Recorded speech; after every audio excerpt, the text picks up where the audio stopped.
जय जय श्री राधे। श्री राधा सरस्वहारिणे नमः।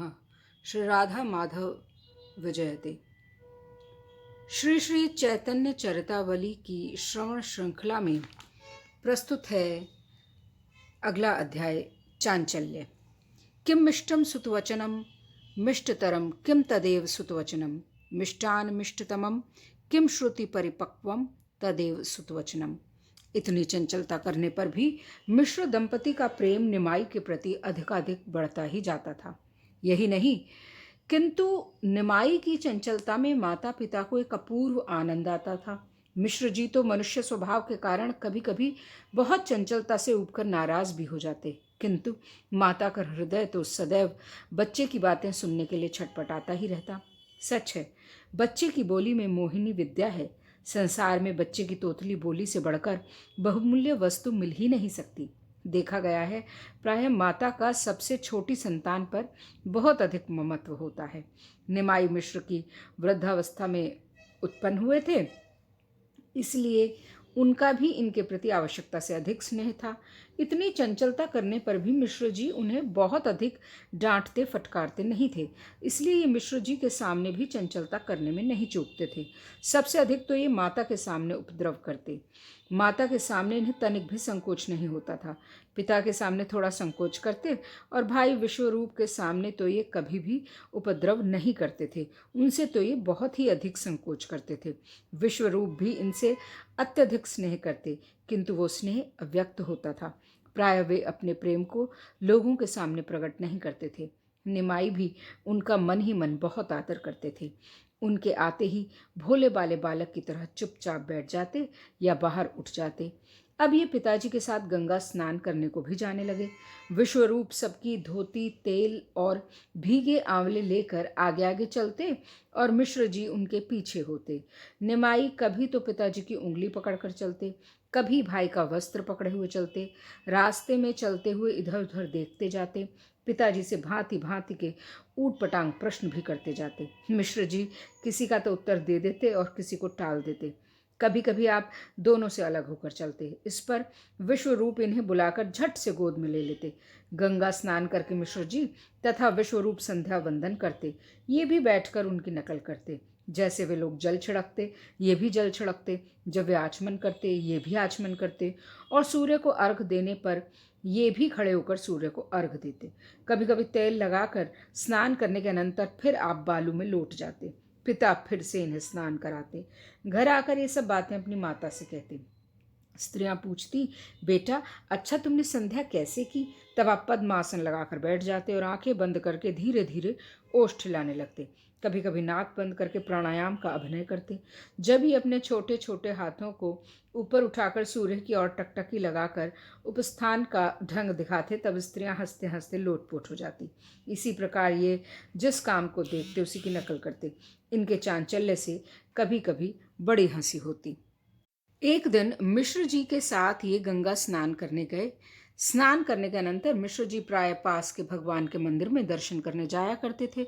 ये भी शाम के समय कभी कभी बालकों के साथ उसमें आरती देखने और प्रसाद लेने चले जाते थे। आज दोपहर को भी ये मिश्र जी के साथ मंदिर में चले गए।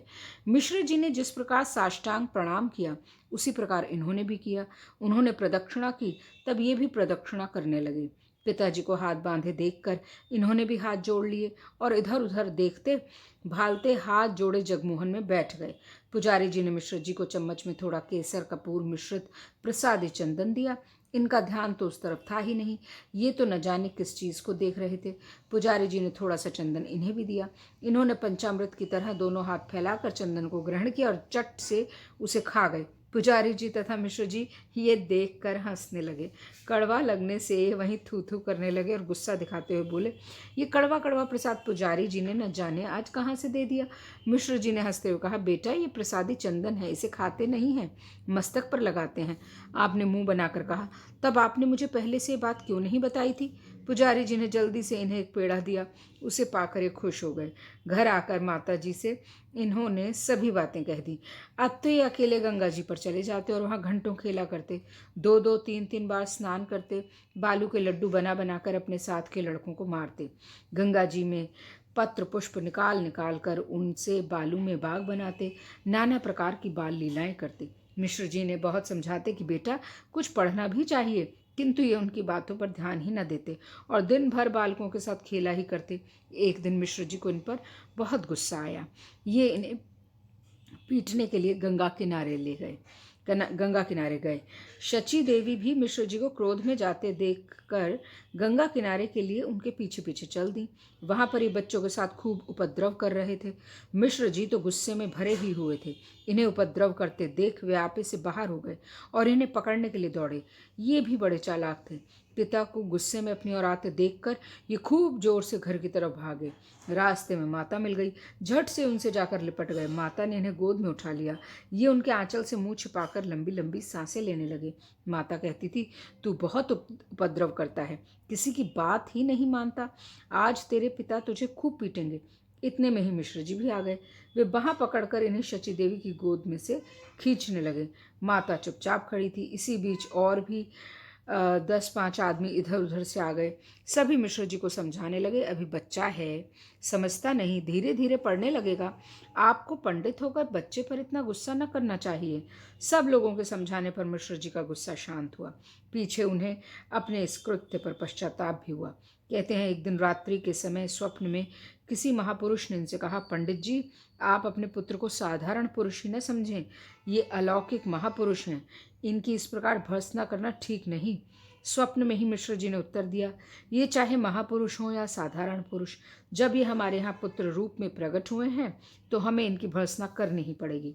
पिता का धर्म है पुत्र को शिक्षा दे, इसीलिए शिक्षा देने के निमित्त हम ऐसा करते हैं। दिव्य पुरुष ने फिर कहा, जब ये स्वयं सब कुछ सीखे हुए हैं और इन्हें अब किसी भी शास्त्र के सीखने की आवश्यकता नहीं, तब आप इन्हें व्यर्थ क्यों तंग करते हैं। इस पर इन्होंने कहा, पिता का तो यही धर्म है कि वो पुत्र को सदा शिक्षा ही देता रहे, फिर चाहे पुत्र कितना भी गुणी तथा शास्त्रज्ञ क्यों ना हो। मैं अपने धर्म का पालन अवश्य करूंगा और आवश्यकता होने पर इनको दंड भी दूंगा। महापुरुष इनसे प्रसन्न होकर अंतर्धान हो गए। प्रातःकाल ये इस बात पर सोचते रहे। कालांतर में वे इस बात को भूल गए। इनकी अवस्था ज्यों ज्यों बढ़ती गई त्यों ही त्यों इनकी कांति और भी दिव्य प्रतीत होने लगी। ये शरीर से खूब हृष्ट पुष्ट थे। शरीर के सभी अंग सुगठित और मनोहर थे। शरीर में इतना बल था कि 4-4, 5-5 लड़के मिलकर भी इनको पराजित नहीं कर सकते थे। इनके चेहरे से चंचलता सदा छिटकती रहती। जो भी इन्हें देखता खुश हो जाता और साथ ही सचेष्ट भी हो जाता कि कहीं हमसे भी कोई चंचलता ना कर बैठे। रास्ते में ये सदा कूद कर चलते। सीढ़ियों से गंगा जी में उतरना होता तो सदा 1-2 सीढ़ी छोड़कर ही कूदते कूदते उतरे। रास्ते में 2-4 लड़कों को खेलते देखकर ये किसी दूसरे को उनके ऊपर ढकेल देते और फिर बड़े जोरों से हंस पड़ते। गंगा किनारे पर छोटी छोटी कन्याएं पूजा की सामग्री लेकर देवी तथा गंगा जी की पूजा करने जाती। आप उनके पास पहुंच जाते और कहते, सब नैवेद्य हमें चढ़ाओ, हम तुम्हें मनोवांछित वर देंगे। छोटी छोटी कन्याएं इनके अपूर्व रूप लावण्य को देखकर मन ही मन प्रसन्न हो जाती और इन्हें बहुत सी मिठाई खाने को देती। ये उन्हें वरदान देते। किसी से कहते, तुम्हें खूब रूपवान सुंदर पति मिलेगा। किसी से कहते, तुम्हारा विवाह बड़े भारी धनिक के यहाँ होगा। किसी से कहते हैं, तुम्हारे 5 बच्चे होंगे। किसी को 7, किसी को 11 बच्चे का वरदान देते। कन्याएं सुनकर झूठा रोष दिखाते हुए कहती, निमाई तू हमसे ऐसी बातें किया करेगा तो फिर हम तुझे मिठाई न देंगी। बहुत सी कन्याएं अपना नैवेद्य छिपाकर भाग जाती। तभी उनसे हंसते हंसते कहते, भले ही भाग जाओ, मुझे क्या, तुम्हें काना पति मिलेगा। धनिक भी होगा तो महाकंजूस होगा।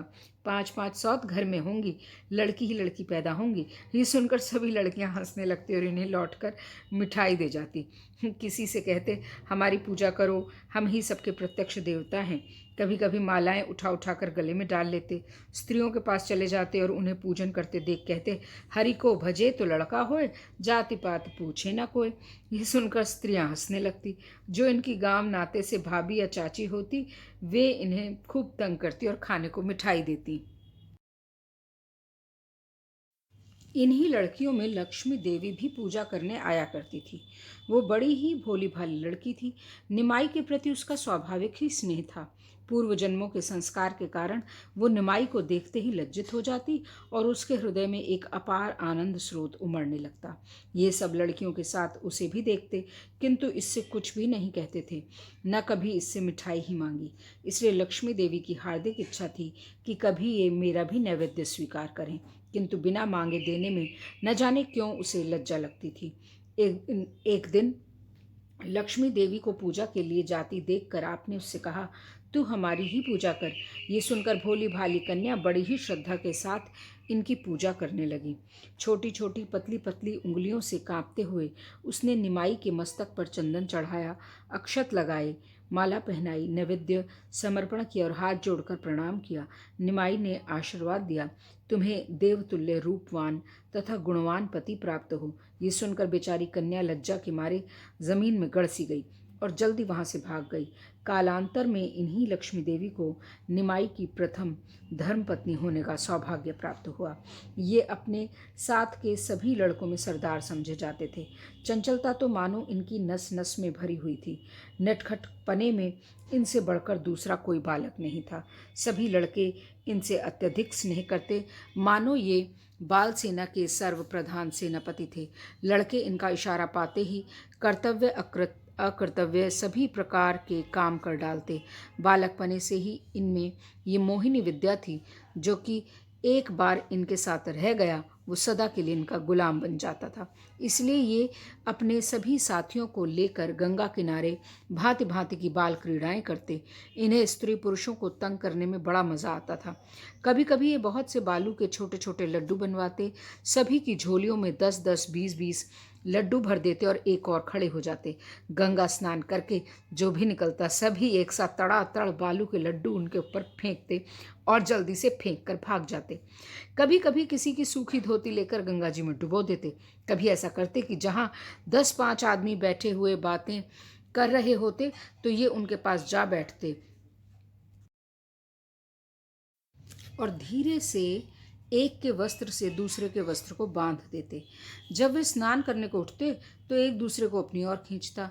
कभी कभी वस्त्र भी फट जाता। ये अपने साथियों के साथ अलग खड़े हुए ताली बजा बजा कर खूब जोरों से हंसते। सभी लोग हंसने लगते, बेचारे वे लज्जित हो जाते। कभी लड़कों के साथ घंटों स्नान करते रहते, एक दूसरे के ऊपर घंटों पानी उलीचते रहते। किसी को कच्छप बनाकर आप उसके ऊपर चढ़ जाते, कभी धोती में हवा भरकर उसके साथ गंगा जी के प्रवाह की ओर बहते, कभी उस धोती के फूले हुए गुब्बारे में से हवा के बुलबुले निकालते।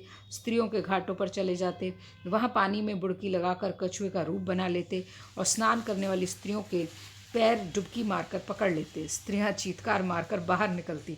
तब ये हंसते हंसते जल के ऊपर आते और सबसे कहते, देखो हम कैसे कछुए बने। स्त्रियां मधुर मधुर भर्त्सना करती और कहती, तू आज घर चल, मैं तेरी माँ जी से सब शिकायत करूँगी, मिश्र जी तुझे मारते मारते ठीक कर देंगे। कोई कहती, इतना दंगली लड़का तो हमने कोई देखा ही नहीं, ये तो हद कर देता है। हमारे लड़के भी तो इसने बिगाड़ दिए, वे हमारी बातें मानते ही नहीं। कोई कहती, न जाने वीर इस छोकरे में क्या जादू है, इतना उपद्रव करता है फिर भी ये मुझे बहुत प्यारा लगता है।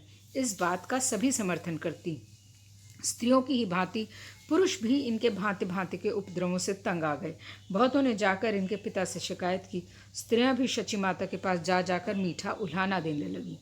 शची देवी सभी की खुशामद करती और विनय के साथ कहती, अब मैं क्या करूं, तुम्हारा भी तो वो लड़का है, बहुत मना करती हूँ, शैतानी नहीं छोड़ता, तुम उसे खूब पीटा करो। स्त्रियां सुनकर हंस पड़ती और मन ही मन खुश होकर लौट आती। एक दिन कई पंडितों ने जाकर निमाई की मिश्र जी से शिकायत की और कहा, अभी जाकर देख आओ, तब तुम्हें पता चलेगा कि वो कितना उपद्रव करता है। ये सुनकर मिश्र जी गुस्से में भरकर गंगा किनारे चले। किसी ने संवाद जाकर निमाई से कह दिया। निमाई जल्दी से दूसरे रास्ते होकर घर पहुँचे और अपने शरीर पर खड़ी आदि लगाकर माता से बोले, अम्मा मुझे तेल दे दे, मैं गंगा स्नान कराऊं। माता ने कहा, अभी तक तुमने स्नान नहीं किया क्या? आपने कहा, अभी स्नान कहाँ किया, तू जल्दी से मुझे तेल और धोती दे दे। ये कहकर आप तेल हाथ में लेकर और धोती बगल में दबाकर गंगा जी की ओर चले। उधर मिश्र जी ने गंगा जी के किनारे जाकर बच्चों से पूछा, यहाँ निमाई आया था क्या? बच्चे तो पहले से ही सीखे और पढ़ाए हुए थे। उन्होंने कहा, आज तो निमाई इधर आया ही नहीं। सुनकर मिश्र जी घर की ओर लौटने लगे। घर से निकलते हुए बगल में धोती दबाए निमाई मिले। मिश्र जी ने कहा, तू इतना दंगल क्यों किया करता है? आपने जोर से कहा, न जाने क्यों लोग हमारे पीछे पड़ गए हैं। यही बात अम्मा कहती थी कि स्त्रियां तेरी बहुत शिकायत करती थी। मैं तो अभी पढ़कर आ रहा हूँ, अब तक गंगा जी की ओर गया ही नहीं। यदि हमारी झूठी शिकायतें आ आकर करते हैं तो अब हम सत्य ही किया करेंगे। मिश्र जी चुप हो गए और ये हंसते हंसते गंगा जी की ओर स्नान करने चले गए। लड़कों में जाकर अपनी चालाकी का सभी वृतांत सुनाया। लड़के सुनकर खूब जोर से हंसने लगे। इस प्रकार इनकी अवस्था 5 वर्ष की हो गई। माता पिता को इनकी इस चांचल्य वृत्ति से बहुत ही आनंद प्राप्त होता। विश्वरूप इनसे 11-12 वर्ष बड़े थे, किंतु वे जन्म से ही बहुत अधिक गंभीर थे, इसलिए पिता भी उनका बहुत आदर करते थे। अब तो उनकी अवस्था 16 वर्ष की हो चली थी, इसलिए प्राप्ते तु षोडशे वर्षे पुत्रम मित्र वदाचरित, अर्थात जब पुत्र 16 वर्ष का हो जाए तो उससे मित्र की भांति व्यवहार करना चाहिए। इस सिद्धांत अनुसार मिश्र जी उनके प्रति पंडित का सा व्यवहार करते। एक दिन माता ने भोजन बनाकर तैयार कर लिया, किंतु विश्वरूप अभी तक पाठशाला से नहीं आए। वे श्री अद्वैताचार्य की पाठशाला में पढ़ते थे। आचार्य की पाठशाला मिश्र जी के घर से थोड़ी दूर गंगा जी की ओर थी। माता ने निमाई से कहा, बेटा निमाई, देख तेरे दादा अभी तक भोजन करने नहीं आया, जाकर उसे पाठशाला में से बुला तो ला। बस इतना सुनना था कि ये नंगे बदन ही वहां से पाठशाला की ओर चल पड़े। शरीर की कांति तपाए हुए सुवर्ण की भांति सूर्य के प्रकाश के साथ मिलकर झलमल झलमल कर रही थी। गौर वर्ण शरीर पर स्वच्छ साफ धोती बड़ी ही भली मालूम पड़ती थी। निमाई आधी धोती ओढ़े हुए थे। उनके बड़े बड़े विकसित कमल के समान सुंदर और स्वच्छ नेत्र मुख चंद्र की शोभा को द्विगुणित कर रहे थे। आचार्य के सामने हंसते हंसते इन्होंने भाई से कहा, दद्दा चलो भात तैयार है, अम्मा तुम्हें बुला रही हैं। विश्वरूप ने निमाई को गोद में बिठा लिया और स्नेह से बोले, निमाई आचार्य देव को प्रणाम करो। यही सुनकर निमाई कुछ लजाते हुए मुस्कुराने लगे। वे लज्जा के कारण भाई विश्वरूप की गोद में छिपे से जाते थे। आचार्य से आगे लेकर विश्वरूप घर चलने को तैयार हुए। निमाई विश्वरूप का वस्त्र पकड़े उनके पीछे खड़े हुए थे। आचार्य ने निमाई को खूब ध्यान से देखा। आज पहले ही पहले उन्होंने निमाई को भली भांति देखा था। देखते ही उनके संपूर्ण शरीर में बिजली सी दौड़ने लगी। उन्हें प्रतीत होने लगा कि मैं इतने दिन से जिस भव भयहारी जनार्दन की उपासना कर रहा हूँ, वे ही जनार्दन साकार बनकर बालक रूप में मुझे अभय प्रदान करने आए हैं। उन्होंने मन ही मन निमाई के पाद पद्मों में प्रणाम किया और अपने भाव को दबाते हुए बोले, विश्वरूप ये तुम्हारे भाई हैं ना? विश्वरूप ने नम्रतापूर्वक कहा, हाँ आचार्य देव, ये मेरा छोटा अनुज है, बड़ा चंचल है। आपके सामने ये ऐसे चुपचाप भोले बालक की भांति खड़ा है। आप इसे गंगा किनारे या घर पर देखें तब पता चले कि कितना कौतुकी है, संसार को उलट पलट कर डालता है। माता तो इससे तंग हो जाती हैं। आचार्य सुनकर हंसने लगे। निमाई विश्वरूप की ओर में से छिपकर आचार्य की ओर देखने लगे। विश्वरूप का वस्त्र पकड़कर जाते जाते 2-3 बार निमाई ने फिर आचार्य की ओर देखा। आचार्य चेतना शून्य से हो गए। वे ठीक ठीक न समझ सके कि हमारे चित्त को ये बालक हठात अपनी ओर क्यों आकर्षित कर रहा है। अंत में यही आचार्य गौरांग देव के मुख्य पार्षद हुए, जिनके द्वारा गौरांग अवतारी माने जाने लगे। इसलिए अब ये जान लेना ज़रूरी है कि ये अद्वैताचार्य कौन थे और इनकी पाठशाला कैसी थी। जय जय श्री राधे श्याम। श्री राधा मदन मोहन विजयते। सिद्ध बाबा श्री मनोहर दास जी के चरणों में हम सभी का दंडवत प्रणाम। जय जय श्री राधे श्याम।